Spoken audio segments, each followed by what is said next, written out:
train to Gyeongju, and then spending the night. We will have tomorrow in Gyeongju, so it's gonna be a little nuts. I can't see it so bright. Hey, I got a confession. Been losing all momentum. Just because it's easy, but that don't make it better. I wanna dig my hands deep down in the dirt. Take a walk along the street if I'm feeling dessert.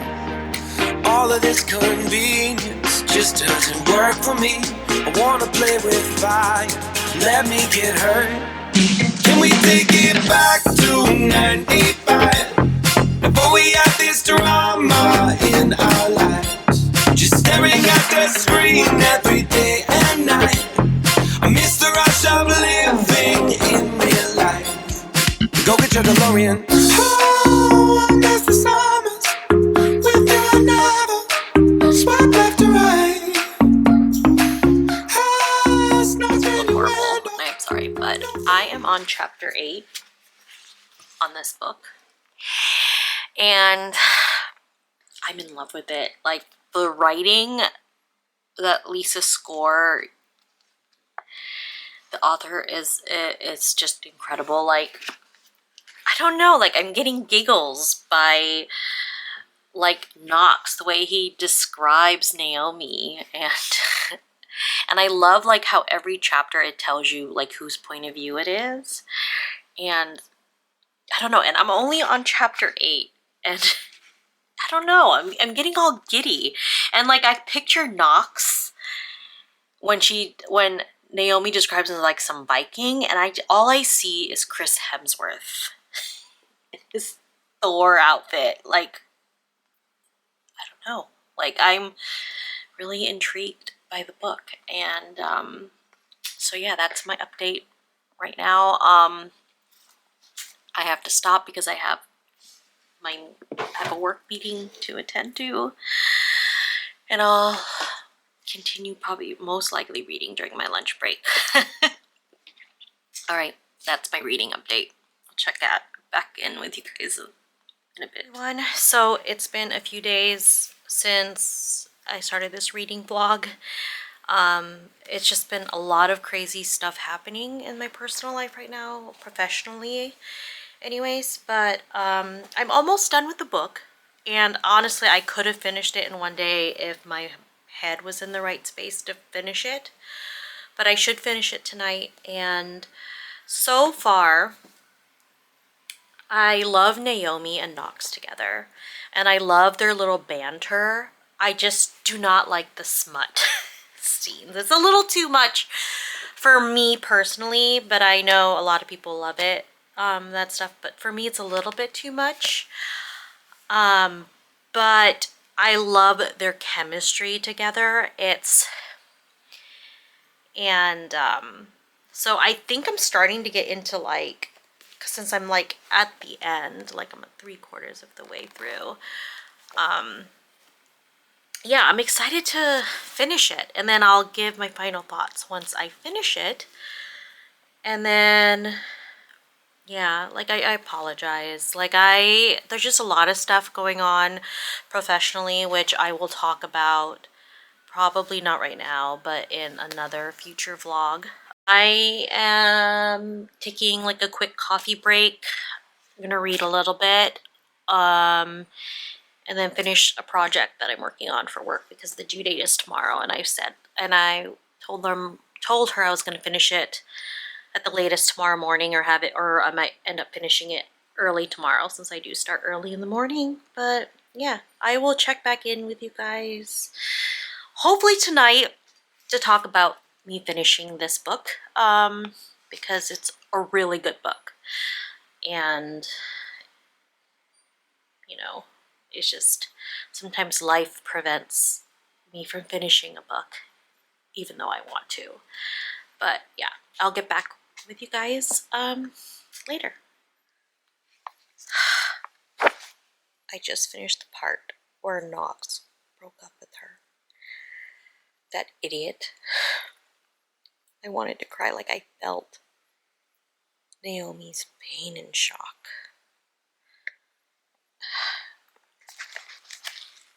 And now I'm getting teary-eyed over the mom talking to Naomi. I'm gonna go finish this because I've only got that much left. Alright, so another update. And I'm on chapter 42, and I have about 100 pages left. And can we all have a best friend like Steph? He is just the best friend in the world. I mean,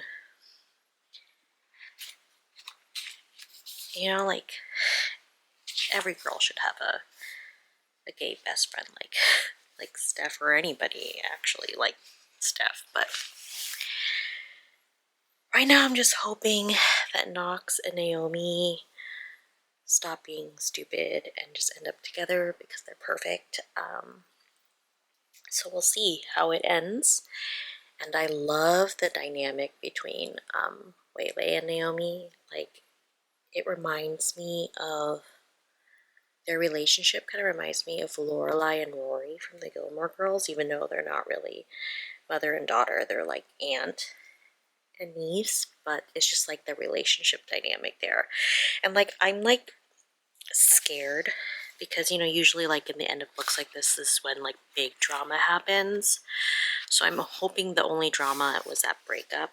And I'm scared all of a sudden Naomi's twin sister is gonna pop out of nowhere and ruin things.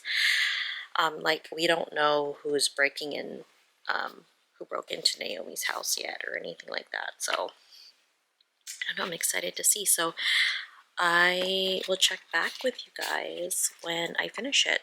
And then I have book 2 ready to go right next to me.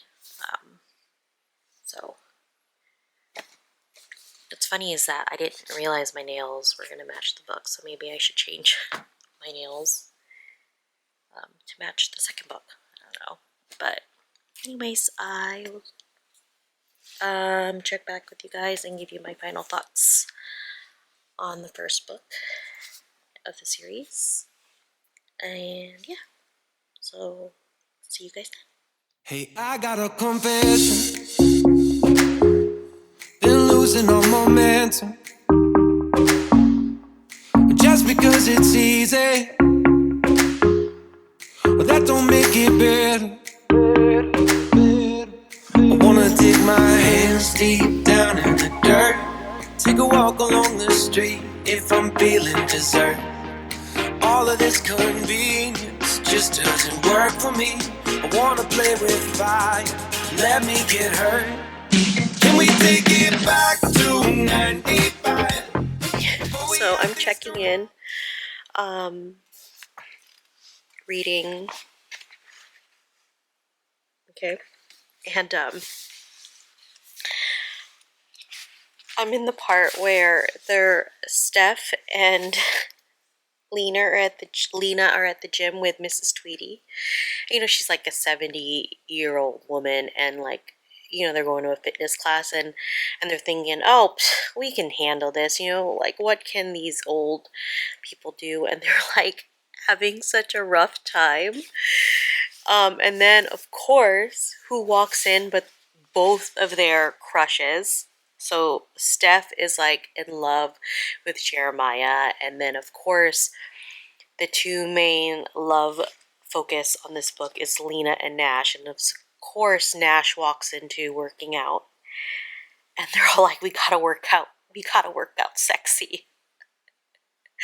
But they're both sweating and rough because you know, their workout with Mrs. Tweedy and her gang are oh god, it's a funny, I could picture it in my head, you know, it's just I really needed that laugh. And yeah, so okay, I'm gonna go keep reading, and I'm having a little charcuterie while I read. But yeah, okay, I'll check in with you guys later. Sweating with the oldies workout. Ah, this book is so good. Hey, I got a confession. Been losing all momentum. Just because it's easy, but that don't make it better. I wanna dig my hands deep down in the dirt. Take a walk along the street if I'm feeling dessert. All of this convenience just doesn't work for me. I wanna play with fire, let me get hurt. Can we take it back to 95? Before we had this drama in our lives, just staring at the screen every day and night. I miss the rush of living in real life. Oh my gosh.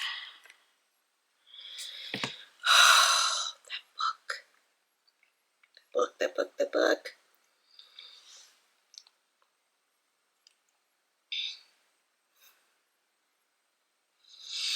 Alright.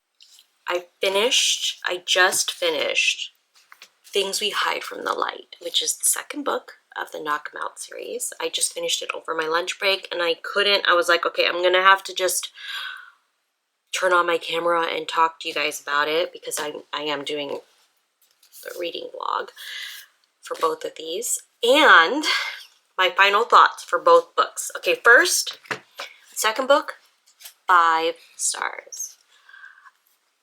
Out of the both, I think this story is my favorite between the second one. So basically, these two books are by Lucy Score, and I'm just going to sum it up really quick. It's based in a town called Knockemout, and it's like I think it's like a couple hours or so out of DC. And so the first book, we start off with Naomi and Knox. It's their love story. It's basically how it all starts out, how we meet and get introduced to the world of Knockemout. And it's a love story. There's going to be smut. I don't want to give too many spoilers, but there might be some spoilers, so I apologize ahead of time. So we have Naomi, who arrives into town, who tries to rescue, clean up her evil twin sister's mess, which she always has done. And then she finds out, her twin sister ups and steals from her. Steals her car, her money, and then not only that, drops off and leaves her kid. So congratulations. Naomi is now an instant aunt to a teenage girl named Waylay. The names are just weird. I don't know if it's like a southern thing, but yeah, I think it's interesting. But when you get to know the niece, the name kind of fits her. So the niece is like this techie who like is good at fixing things, and I could see like a bright future in her. Like, she's such a STEM girl,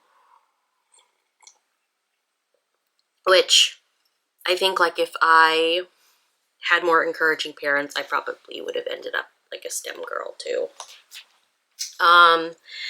But yeah, so they, like, here's Knox, like this burly, think of like Chris Hemsworth, when he's all in his like Thor regalia with and he's like, oh, he's just so hot and muscular, like a Viking. And that's what she calls him, a Viking. And that's who I pictured, was Chris Hemsworth. And so she like goes and like, he just is drawn to her, and so no matter what happens, he's like always there to rescue her and save her, and he's always there for her. And obviously it's a love story, so they're gonna like be in denial about this. They're gonna pretend like they have a relationship because Naomi's trying to get full guardianship of her niece, and so to just play it like she's has like a steady relationship, they kind of play it off, and then obviously they fall in love, and in the end, in the last like few chapters, couple chapters in the book, there's the drama, like her twin sister all of a sudden obviously shows up and causes some major drama in the end. But basically everything turns out. Knox saves the day. And then they end up getting married. And then in the epilogue, there's like 5 years later, and it turns out like they have infertility issues, but then it turns out they adopted 2 little girls. So here's Knox, ends up surrounded by all women. And what's nice is that he is such a macho man. So he's like Chris Hemsworth, and then here's like kind of like, you know, when you look at The Rock, you know, you think he's like they're burly men, you know, like, but yet they're just a sucker for girls, and like he's surrounded by all women. And I like see him is Knox. Like if you've ever seen like The Rock's like Instagram, and he's like playing with his daughters, and he lets them put makeup on him, and that's how I see Knox's future. Like he is such like a teddy bear, and yeah, and so that's how that story ends up. Obviously, like the bad guy, Tina, which is the twin sister, ends up in jail, but then her boyfriend / like evil doer guy, he's still missing. But yeah, 5 out of 5 stars. However, if I had to choose my favorite, it would be this one. Now, this one is the continuation, and this is about Knox's younger brother, Nash, and Nash is the chief of police. Now, I picture him as Theo James. If you don't, I don't know if you know who Theo James is, but he's like this sexy, like British, like actor. I don't know if he's British or Irish or Scott. I don't know, but he's just delicious to me. So I picture him, and I mean, you know. And then Lena, who is, get this, we get introduced to Lena in the first book, but Lena, or Angelina, I picture her as, you know, the way they describe her, in my head, she's Vanessa Hudgens, and then Naomi is Karen Gilligan from, you know, she's like, she was in the Jungle Book. I mean, the Jungle Book. Oh, what is that? Is it the Jungle Book? Jumanji. She's in Jumanji. And she plays the girl that dances and fights. Yes, that's who she reminds me of. But anyway, so we have Lena, who reminds me of Vanessa Hudgens, or like some kick-ass like other brown actress, whatever, you know, but that's who I picture. Okay, she comes in, she's Knox's ex-girlfriend, but then they end up staying like best friends. So she's like his, you know, like girl best friend, but she has like a secret thing, like her job. She says she's just in insurance, but really she's a bounty hunter / like private investigator. Basically, she is the magnificent finder of expensive crap that rich people have that gets stolen.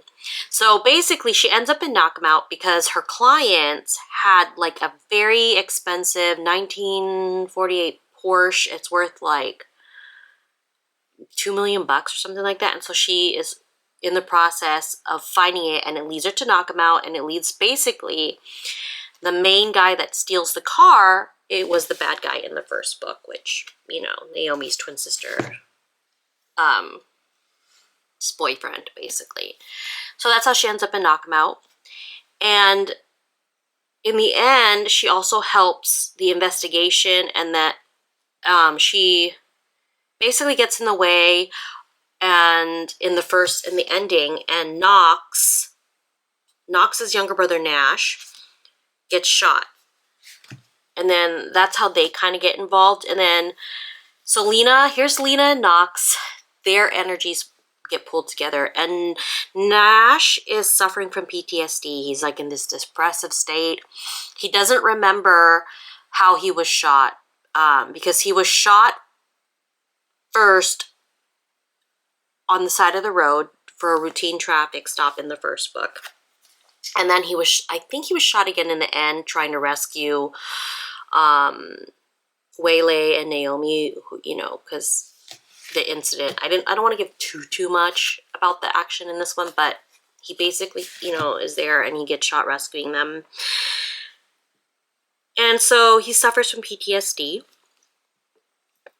And then, so Lena helps him out with that. It turns out Lena, growing up had like a heart problem, and she was in and out of the hospital growing up. And so she kind of can understand panic attacks and over-smothering of family members. So basically, like, her and Nash bond over that. They also bond over the fact they both rescued this white dog trapped in a pipe, and they end up naming her Piper, and they basically adopt her and they co-parent her. And what's funny is that because the only hotel in this town is like this roast-infested, gross-ass motel. And so Lena couldn't take it anymore, and she was about to, you know, and Knox being like, that's his best friend, you know, hey, you know what, I own an apartment building, there's you're moving in no matter what, you know. So that's how she ends up next door neighbors to Nash.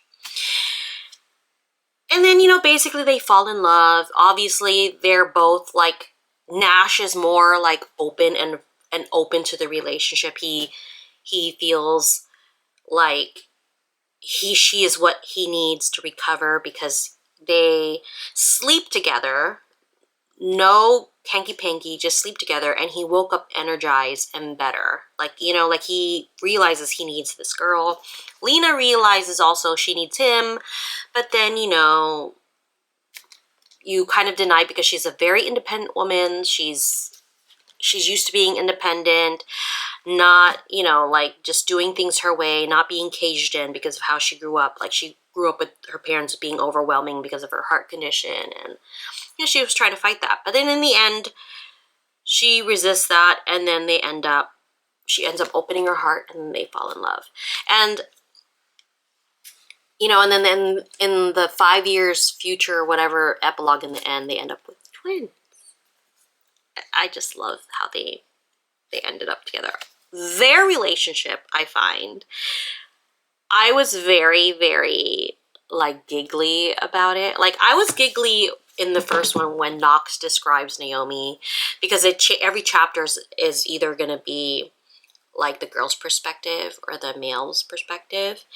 And hearing Knox talk about Naomi, you know, it makes you like want a guy to think like that about you. If you have a significant other, you want, you know, you hope they think about you the way that Knox does. But I find Nash is a little bit more mature than Knox. And Nash wasn't as closed off about being in a relationship.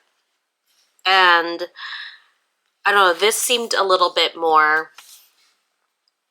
I found it a much more like romantic kind of storyline. You know, an independent woman falls in love with the chief of police. It's just, I mean, he cooks, you know, he cleans, it's just romantic. There is smut in both these books. It's not as like smutty as like Sarah J. Maas, but it still can kind of make you blush. Like, it makes me blush reading it. But I have to say, the smut with Nash and Lena is a little bit more to my taste than it was with Knox and Naomi. I think because theirs was like raw, like, you know, it was just like, it was just animally, you know, like charging, like smut. And then this was more like my taste. It obviously still made me blush. I get uncomfortable reading smut in books. But I find her, like, Lucy, the way Lucy Score writes it is not as, like, it's more tolerable for me, even though I still kind of blush when I read them. But But that's just me. So that's that. And then there's a third book coming out. I think it's later this year. I think it's September, I think. And I have a feeling it's going to be about another character. And what's funny is all these, the three main guys and then the three main girls, I think the next book's going to be about, it's going to be about their friend Lucian and the sexy, awesome librarian, Sloane. Sloane is her name. I think it's going to be about the love story between Lucian and Sloane, because through the whole book, through the whole series, you know there's something between those two, but they never really explained what it is, even though you know those two have a connection. And I think the third one's going to be about their love story, about what happened in their past because they grew up next door neighbors to each other. And we're going to find, I think that's what it's going to be about. I never read the synopsis of what the third book is going to be because I really wanted to be surprised, but I think that's what it's going to be about. But yeah, and also I love the covers. Isn't it beautiful colors? And what's funny is that the last book, I think it's going to be the last one in the series, it's going to be purple, which is my favorite color. So I'm excited for that. But also, the second book had some really cool things, and it's the first time I've ever like tabbed like lines and stuff, because I just kind of remember things in my head. But there's just like funny moments in this book, or things that like, you know, stood out to me that I just had to mark, and you probably saw me mark it as I was reading it earlier in the year. But great book. 5 out of 5 for both books, and I can't wait for the third one. So that is my reading vlog and recap of Things We Never Got Over and Things We Hide from the Light. So yeah, that's it. I gotta go back to work now, and I'll catch you guys in my next video. Bye guys.